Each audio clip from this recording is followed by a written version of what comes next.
Oi, gente! Agora a gente vai falar sobre energia interna. E a gente vai chamar ela de U, tá bom?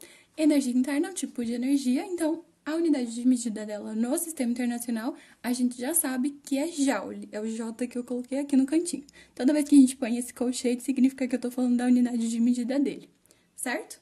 Então, quando a gente está falando sobre um gás, a gente já sabe que um gás as moléculas do gás nunca estão paradas, elas sempre estão em um movimento aleatório ali dentro. Lembra dos pressupostos do gás perfeito? Se vocês não lembrarem, é só voltar na aula anterior.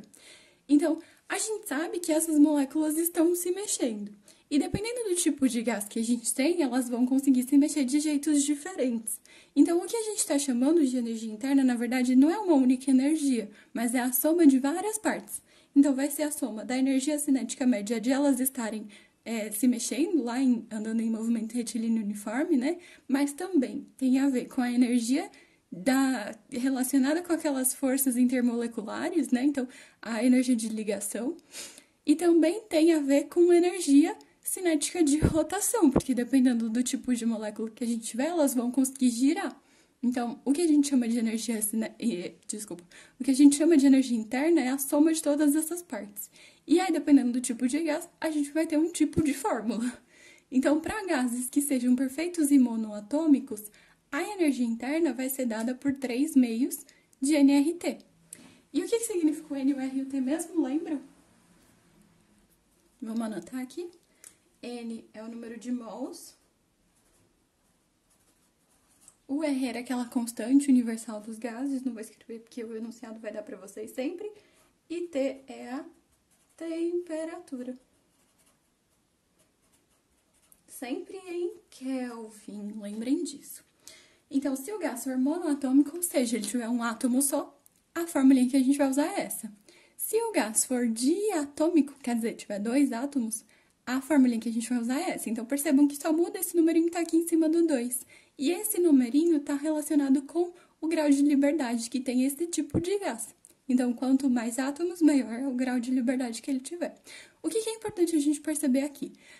O N é o número de mols, então é o quanto de gás a gente tem. O R é uma constante. 3 sobre 2 também é uma constante, ou 5 sobre 2 também é uma constante. Então, é uma constante vezes outra constante vezes outra constante. E isso varia com a temperatura. Então, a energia interna basicamente depende da temperatura. Quanto maior for a temperatura, mais agitadas estão as moléculas desse gás e maior vai ser a energia, então, que tem concentrado ali dentro. E isso muitas vezes é chamado de lei de Joule. Então, a energia interna de uma dada massa de gás, ou seja, para aquela quantidade de mol específica, só vai depender da temperatura dele. E uma coisa muito importante que vocês precisam já começar a prestar atenção é nos sinais. Quando vai ser positivo, lembrando que maior que 0 significa positivo, vou anotar aqui. Maior que 0 significa positivo e menor que 0 significa negativo, certo? Então, o que a gente tem que prestar atenção? Se a temperatura aumenta, a temperatura final é maior que a inicial. E lembrando que delta, a gente sempre vai fazer variação, né? Final menos inicial. Então, quando a gente vai fazer a variação da energia interna e a temperatura aumentou, significa que a energia interna também aumentou. Então, a final é maior que a inicial. Se a final é maior que a inicial, eu vou fazer uma menos a outra, isso com certeza vai dar positivo. Se a gente tem uma transformação isotérmica, significa que a temperatura não varia. Isso quer dizer que o U também não varia, a energia interna continua a mesma.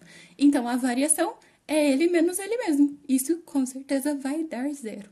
Então, se o enunciado falar para vocês, a variação da energia interna é igual a 0, você já sabe que essa é uma transformação isotérmica. É um jeito diferente de dizer a mesma coisa. E se a temperatura diminuir, significa que a energia interna também diminuiu. Então, a final vai ser menor que a inicial. Então, eu vou ter um número menor menos um número maior. Isso, com certeza, vai dar negativo. Então, muito cuidado com os sinais e é isso. Um abraço.